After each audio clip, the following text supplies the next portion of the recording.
Mengapa ada orang yang hidupnya terasa sempit meski bekerja keras siang malam, sementara ada yang hidupnya penuh keberkahan meski sederhana? Mungkinkah jawabannya tersembunyi dalam surah Al-Fatihah yang kita baca setiap hari? Hook 2. Tahukah Anda? Ada rahasia besar dalam Al-Fatihah yang jika dipahami saat sholat bisa mengubah cara kita memandang rezeki, ujian, dan kehidupan selamanya. Hook 3. Jangan buru-buru membaca Al-Fatihah dalam sholat. Bisa jadi selama ini kita melewati sebuah rahasia yang menjadi kunci ketenangan dan kecukupan hidup. Part 1. Rahasia besar Al-Fatihah dalam sholat, kunci kecukupan hidup menurut Syekh Abdul Qadir Al-Jailani. Pernahkah kita merasa lelah menjalani hidup? Sudah berusaha keras, bekerja tanpa mengenal waktu, berdoa siang dan malam, tetapi hati tetap gelisah, rezeki terasa sempit, masalah datang silih berganti, bahkan terkadang muncul pertanyaan dalam hati, "Ya Allah, sampai kapan ujian ini berlangsung?"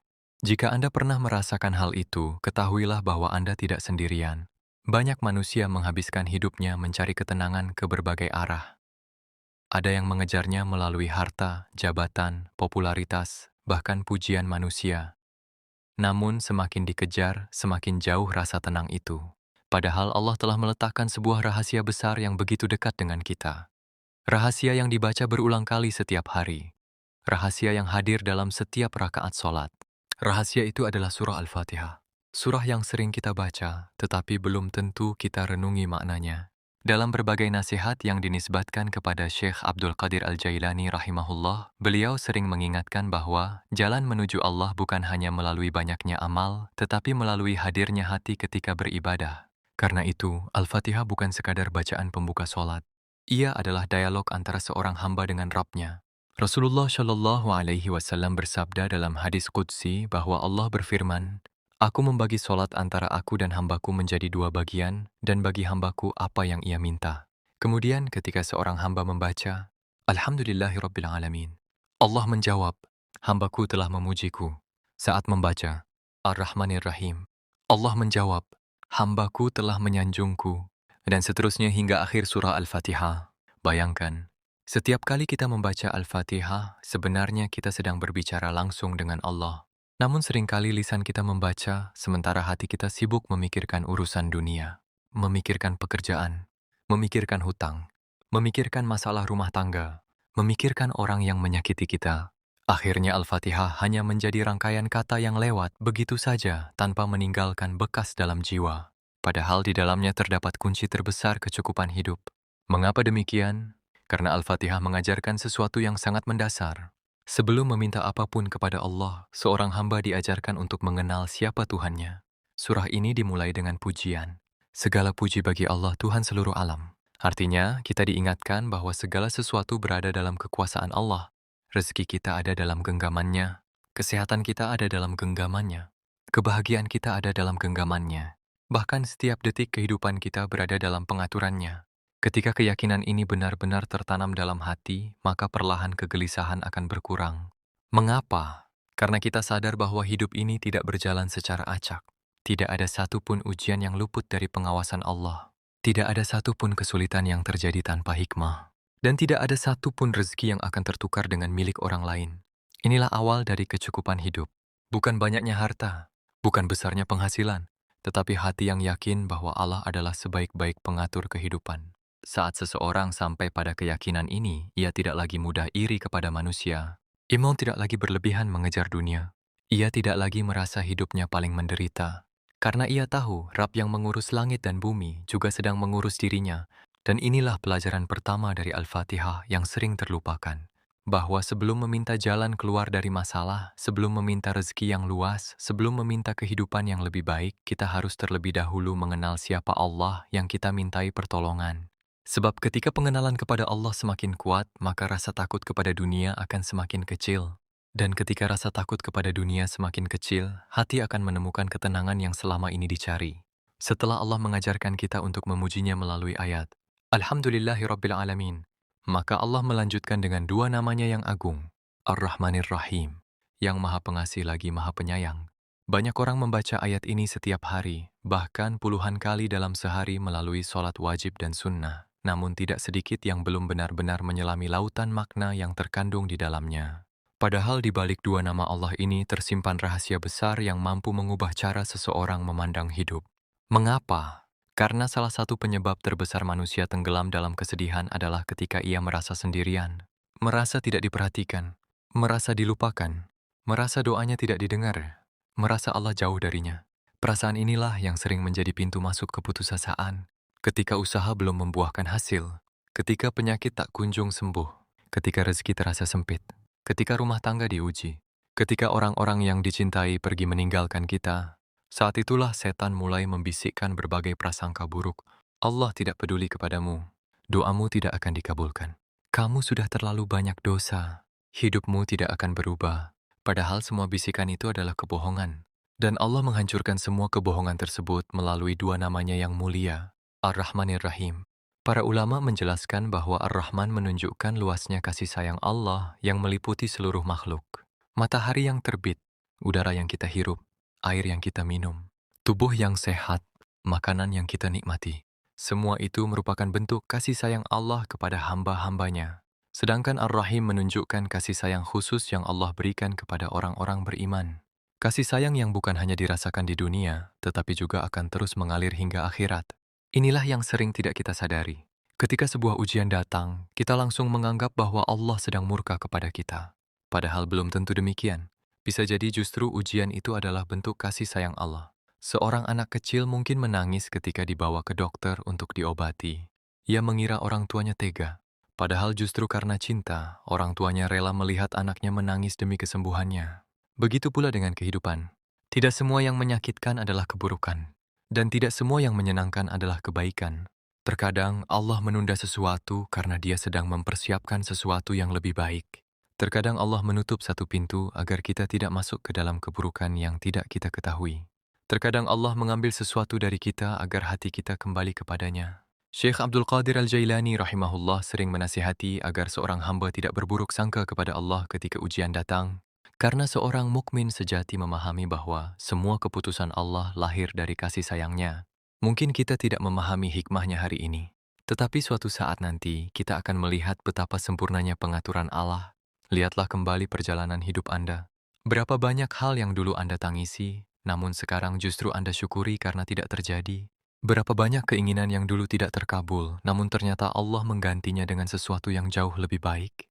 Berapa banyak kesulitan yang dulu terasa sangat berat, tetapi akhirnya menjadi jalan yang mendekatkan Anda kepada Allah. Semua itu adalah bukti bahwa kasih sayang Allah bekerja dalam hidup kita. Karena itu, ketika membaca Ar-Rahmanir Rahim, jangan sekadar membacanya dengan lisan. Hadirkan keyakinan dalam hati bahwa Allah sedang menyayangi Anda.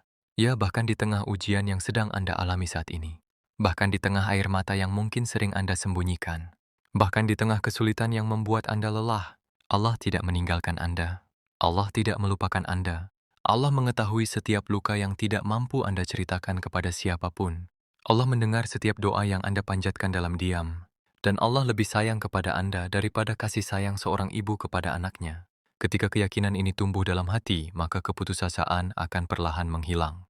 Digantikan oleh harapan, digantikan oleh ketenangan, digantikan oleh keyakinan bahwa apapun yang Allah tetapkan pasti mengandung kebaikan. Inilah rahasia besar dari ayat Ar-Rahmanir Rahim. Ayat yang mengajarkan bahwa seorang mukmin tidak boleh kehilangan harapan karena ia memiliki Rabb yang Maha Pengasih dan Maha Penyayang. Setelah Allah memperkenalkan dirinya sebagai Rabb seluruh alam dan menegaskan luasnya kasih sayangnya melalui ayat Ar-Rahmanir Rahim, maka Allah mengajarkan satu kenyataan yang sering dilupakan manusia. Maliki Yaumiddin, yang menguasai hari pembalasan. Ayat ini singkat. Namun jika direnungkan, ia mampu mengguncang hati yang paling keras sekalipun. Karena ayat ini mengingatkan kita pada sebuah hari yang pasti akan datang. Hari ketika seluruh manusia berdiri di hadapan Allah. Hari ketika tidak ada lagi jabatan, tidak ada lagi kekayaan, tidak ada lagi ketenaran, tidak ada lagi pengikut, tidak ada lagi keluarga yang dapat menyelamatkan. Hari ketika setiap manusia datang sendirian membawa amalnya masing-masing. Sayangnya, banyak manusia hidup seolah-olah hari itu tidak pernah ada. Mereka bangun pagi memikirkan dunia. Siang hari mengejar dunia. Malam hari masih memikirkan dunia. Hatinya dipenuhi ambisi dunia. Pikirannya dipenuhi urusan dunia. Hingga perlahan mereka lupa bahwa kehidupan dunia hanyalah persinggahan sementara. Padahal Allah berulang kali mengingatkan bahwa kehidupan dunia ini sangat singkat. Lihatlah diri kita. Bukankah masa kecil terasa seperti baru kemarin? Bukankah masa remaja berlalu begitu cepat? Bukankah tahun demi tahun terasa semakin singkat? Waktu terus berjalan tanpa menunggu siapapun, dan tanpa terasa usia kita terus berkurang. Setiap hari yang berlalu sebenarnya bukan menambah umur kita, tetapi mengurangi jatah hidup yang tersisa. Inilah yang sering dilupakan manusia. Kita sibuk menghitung berapa banyak uang yang berhasil dikumpulkan, tetapi jarang menghitung berapa banyak waktu yang sudah hilang. Kita sibuk mempersiapkan masa depan dunia, tetapi sering lupa mempersiapkan kehidupan setelah kematian. Ketika membaca Maliki Yaumiddin, Allah ingin membangunkan hati kita dari kelalaian itu, bahwa akan datang satu hari di mana seluruh rahasia dibuka, semua amal ditampakkan, semua ucapan diperlihatkan, semua perbuatan dipertanggungjawabkan. Pada hari itu tidak ada kezaliman sedikit pun. Jika selama hidup seseorang pernah dizalimi dan tidak mendapatkan keadilan di dunia, maka Allah akan memberikan keadilan yang sempurna. Jika seseorang pernah berbuat baik, meski hanya sebesar zarrah, Allah tidak akan menyia-nyiakannya. Jika seseorang pernah berbuat buruk dan belum bertaubat, maka ia akan melihat akibat dari perbuatannya. Inilah keindahan Islam. Kita diajarkan bahwa kehidupan ini bukan sekadar lahir, hidup, lalu mati, tetapi ada kehidupan abadi yang menanti setelahnya. Syekh Abdul Qadir Al-Jailani rahimahullah sering mengingatkan bahwa orang yang selalu mengingat akhirat akan memiliki pandangan hidup yang berbeda. Ketika ia mendapatkan nikmat, ia tidak menjadi sombong, karena ia tahu semua itu hanya titipan. Ketika ia kehilangan sesuatu, ia tidak berlebihan dalam bersedih, karena ia tahu dunia bukan tempat tinggal yang kekal. Ketika ia dihina manusia, ia tidak mudah hancur, karena yang ia cari bukan penilaian manusia, melainkan ridha Allah. Ketika ia diuji, ia tetap bersabar, karena ia yakin bahwa pahala yang Allah siapkan jauh lebih besar daripada kesulitan yang sedang ia alami. Inilah salah satu rahasia ketenangan yang dimiliki para wali dan orang-orang saleh. Mereka tidak menjadikan dunia sebagai tujuan utama. Mereka menggunakan dunia sebagai jalan menuju Allah. Mereka bekerja, tetapi hati mereka tidak diperbudak oleh pekerjaan. Mereka memiliki harta, tetapi hati mereka tidak diperbudak oleh harta. Klaim mereka hidup di dunia, tetapi tujuan mereka adalah akhirat. Karena itu, ketika membaca Maliki Yaumiddin, cobalah berhenti sejenak. Bayangkan hari ketika kita berdiri di hadapan Allah. Bayangkan ketika seluruh amal diperlihatkan. Bayangkan ketika tidak ada lagi kesempatan untuk kembali ke dunia. Apakah yang akan kita bawa? Apakah sholat kita sudah menjadi penolong? Apakah Al-Quran sudah menjadi sahabat? Apakah sedekah kita sudah cukup menjadi bekal? Ataukah kita terlalu sibuk mengejar dunia hingga lupa mempersiapkan perjalanan yang jauh lebih panjang?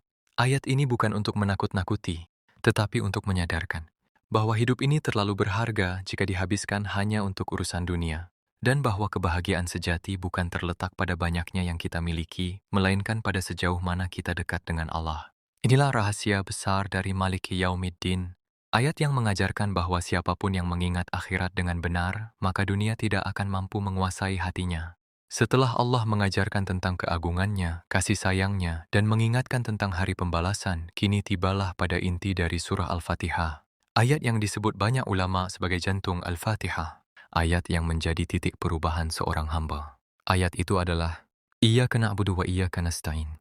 Hanya kepada Engkaulah kami menyembah, dan hanya kepada Engkaulah kami memohon pertolongan. Perhatikan baik-baik. Allah tidak mengajarkan kita untuk langsung meminta, tetapi terlebih dahulu mengajarkan kita untuk beribadah.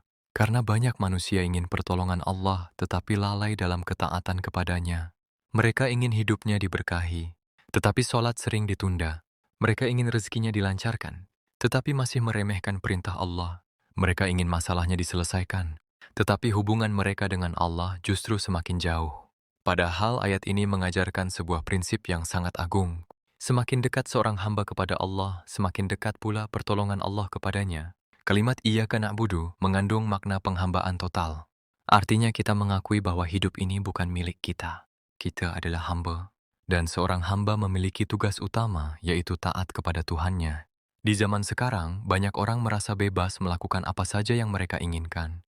Mereka mengikuti hawa nafsu, mengikuti keinginan diri, mengikuti penilaian manusia, hingga tanpa sadar mereka diperbudak oleh dunia, padahal kemerdekaan sejati bukanlah melakukan apa yang kita suka, melainkan terbebas dari perbudakan selain Allah. Orang yang diperbudak harta tidak akan pernah merasa cukup. Orang yang diperbudak pujian manusia tidak akan pernah tenang. Orang yang diperbudak dunia akan terus merasa kurang. Tetapi orang yang menjadi hamba Allah dengan sebenar-benarnya akan menemukan ketenangan yang tidak bisa dibeli oleh apapun. Karena hatinya tidak lagi bergantung kepada makhluk. Hatinya bergantung kepada Allah. Kemudian Allah mengajarkan kalimat berikutnya. Wa iyyaka nasta'in. Dan hanya kepada engkaulah kami memohon pertolongan. Inilah rahasia besar yang sering dilupakan. Banyak manusia bergantung kepada kemampuan dirinya, bergantung kepada pekerjaannya, bergantung kepada tabungannya, bergantung kepada relasinya. Namun ketika semua itu goyah, mereka ikut hancur. Mengapa? Karena sandaran mereka adalah sesuatu yang lemah. Padahal seorang mukmin diajarkan untuk menjadikan Allah sebagai sandaran utama. Bukan berarti kita tidak boleh bekerja, bukan berarti kita tidak boleh berusaha. Islam justru memerintahkan ikhtiar. Tetapi setelah semua usaha dilakukan, hati tetap bersandar kepada Allah, bukan kepada usaha itu sendiri. Lihatlah para nabi. Nabi Nuh alaihi salam berdakwah ratusan tahun, tetapi pertolongan datang dari Allah. Nabi Ibrahim alaihi salam dilempar ke dalam api, tetapi Allah yang menyelamatkannya. Nabi Musa alaihi salam terjepit di depan laut dan di belakangnya pasukan Fir'aun, tetapi Allah yang membukakan jalan. Nabi Muhammad Shallallahu Alaihi Wasallam menghadapi begitu banyak ujian, tetapi Allah yang memberikan kemenangan. Semua itu mengajarkan satu hal. Ketika manusia sudah tidak melihat jalan keluar, Allah mampu menciptakan jalan yang tidak pernah terbayangkan. Karena itu, jangan pernah putus asa. Jika hari ini rezeki terasa sempit, mintalah pertolongan kepada Allah. Jika rumah tangga sedang diuji, mintalah pertolongan kepada Allah. Jika hati sedang lelah, mintalah pertolongan kepada Allah. Jika hidup terasa berat, mintalah pertolongan kepada Allah. Sebab tidak ada masalah yang lebih besar daripada kekuasaannya. Tidak ada kesedihan yang lebih besar daripada rahmatnya. Tidak ada kesulitan yang lebih besar daripada pertolongannya. Syekh Abdul Qadir Al-Jailani rahimahullah pernah mengingatkan bahwa ketika seorang hamba benar-benar menyerahkan dirinya kepada Allah, maka Allah akan mencukupinya. Bukan berarti hidupnya tanpa ujian, tetapi Allah akan memberikan kekuatan untuk melewati ujian itu.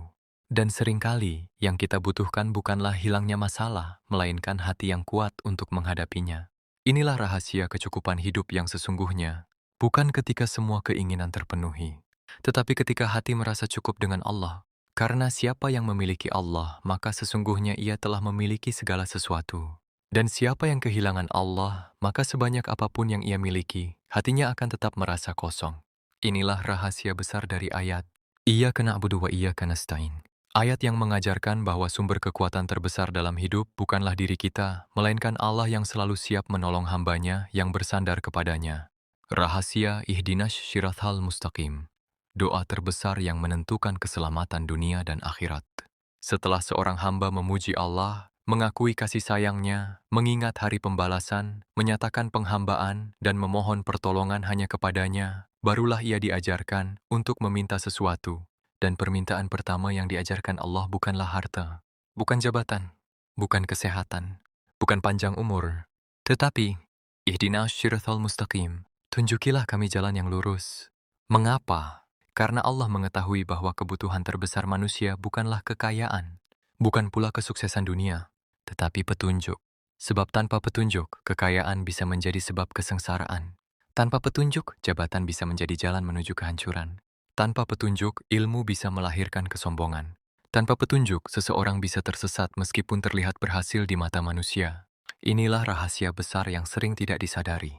Kita sering berdoa meminta banyak hal kepada Allah. Meminta rezeki, meminta jodoh, meminta kesehatan, meminta kemudahan hidup. Semua itu baik. Namun Allah mengajarkan bahwa ada sesuatu yang jauh lebih penting daripada semuanya, yaitu hidayah. Karena jika seseorang mendapatkan hidayah, maka ia akan tahu bagaimana menggunakan seluruh nikmat yang Allah berikan untuk mendekat kepadanya. Sebaliknya, jika hidayah dicabut, maka sebesar apapun nikmat yang dimiliki, tidak akan membawa kebahagiaan sejati. Lihatlah kehidupan di sekitar kita. Ada orang yang memiliki harta melimpah tetapi hidupnya gelisah. Ada yang terkenal tetapi hatinya kosong. Ada yang memiliki segalanya tetapi tidak merasakan ketenangan. Mengapa? Karena ketenangan bukan berasal dari dunia. Ketenangan berasal dari kedekatan dengan Allah. Dan kedekatan itu hanya bisa diraih melalui hidayahnya. Ketika membaca, Ihdinas syirathal mustaqim, sesungguhnya kita sedang memohon kepada Allah agar dituntun setiap hari. Karena manusia bisa berubah, hati bisa berbolak-balik, iman bisa naik dan turun. Hari ini kita semangat beribadah. Besok bisa jadi kita lalai. Hari ini kita dekat dengan Allah. Besok bisa jadi kita jauh karena dosa-dosa yang dilakukan. Itulah sebabnya doa ini diulang dalam setiap rakaat sholat. Agar kita tidak pernah merasa aman dari kesesatan. Agar kita selalu bergantung kepada petunjuk Allah. Kemudian Allah menjelaskan jalan yang dimaksud. Syiratal ladzina an'amta alaihim. Yaitu jalan orang-orang yang telah engkau beri nikmat. Jalan para nabi. Jalan para syiddiqin. Jalan para syuhada. Jalan orang-orang saleh. Mereka adalah manusia-manusia yang menjadikan Allah sebagai tujuan hidupnya. Mereka menangis karena takut kepada Allah. Mereka bersabar ketika diuji. Mereka bersyukur ketika diberi nikmat. Mereka tidak menjadikan dunia sebagai tujuan utama. Dan karena itulah Allah memuliakan mereka. Lalu Allah mengajarkan agar kita dijauhkan dari dua jalan yang berbahaya. Ghairil maghdubi alaihim waladhdallin. Ghairil maghdubi alaihim waladhdallin. Bukan jalan mereka yang dimurkai dan bukan pula jalan mereka yang sesat. Artinya seorang mukmin tidak hanya meminta petunjuk, tetapi juga meminta perlindungan agar tidak tergelincir. Karena banyak orang yang mengetahui kebenaran tetapi tidak mengamalkannya. Dan banyak pula yang bersemangat beribadah tetapi tanpa ilmu sehingga tersesat. Keduanya berbahaya. Karena itu seorang mukmin harus terus belajar, memperbaiki diri, dan memohon petunjuk kepada Allah hingga akhir hayatnya. Saudaraku yang dirahmati Allah, kini kita memahami bahwa Al-Fatihah bukan sekadar bacaan pembuka solat. Al-Fatihah adalah peta kehidupan seorang mukmin. Dimulai dengan mengenal Allah, meyakini kasih sayangnya, mengingat hari pembalasan, mengikrarkan penghambaan, memohon pertolongan, lalu meminta petunjuk menuju jalan yang lurus. Inilah rahasia besar yang ingin disampaikan oleh para ulama, termasuk nasihat-nasihat yang dinisbatkan kepada Syekh Abdul Qadir Al-Jailani rahimahullah, bahwa kecukupan hidup yang sesungguhnya bukan terletak pada banyaknya harta yang dimiliki, tetapi pada hati yang mengenal Allah, hati yang percaya kepada Allah, hati yang bergantung kepada Allah, dan hati yang berjalan di atas petunjuk Allah. Jika semua itu ada dalam diri seseorang, maka ia akan tetap tenang meskipun dunia tidak selalu berjalan sesuai keinginannya. Karena ia tahu satu hal, selama Allah bersamanya, ia tidak pernah benar-benar kehilangan apapun. Maka mulai hari ini, jangan lagi membaca Al-Fatihah dengan tergesa-gesa. Renungkan setiap ayatnya. Hadirkan hati ketika membacanya. Karena bisa jadi, ketenangan yang selama ini kita cari ternyata tersembunyi dalam surah yang kita baca berulang kali setiap hari. Semoga Allah menjadikan kita termasuk hamba-hamba yang memahami Al-Fatihah, mengamalkannya dalam kehidupan, dan diwafatkan di atas jalan yang lurus. Amin ya Rabbal Alamin.